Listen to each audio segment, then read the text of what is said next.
Look at the subject of marriage today, for example. Every time we talk marriage, they say marry your friend. That's not in the Bible. The principles of marriage they teach us today are the things picked from the gutters. What the Western world adopt, that's what the church teaches now. Meanwhile, when you go to the Western world, 7 out of every 10 marriage breaks because they marry their friends. They marry who they love. The kingdom prescription is different. You don't marry who you love who you marry, because love is a commandment. But it will take a teaching priest to bring you to that point. And your husband is not your friend. Your husband is your Lord. Your wife is not your slave.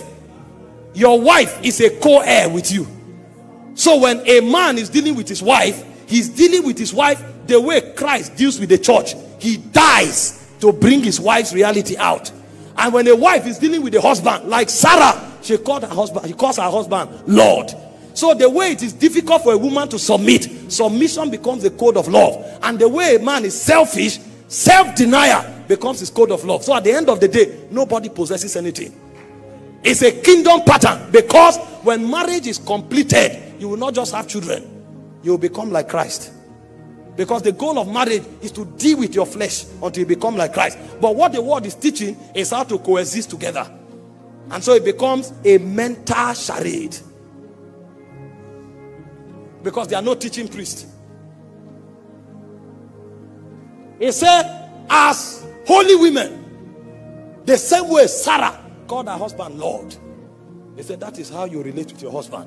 And he said, concerning the man, for your prayer to be answered, deal with her with understanding as a weaker vessel.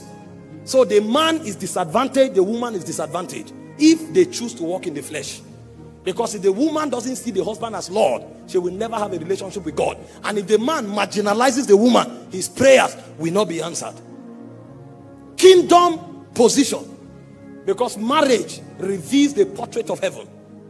But we reduce it to earthly things. You will see people go for marriage seminar. They tell them to dress naked before their husband. Because love is sensual. Love is not a commandment. So a wife is taught how to seduce the husband. Is she a harlot?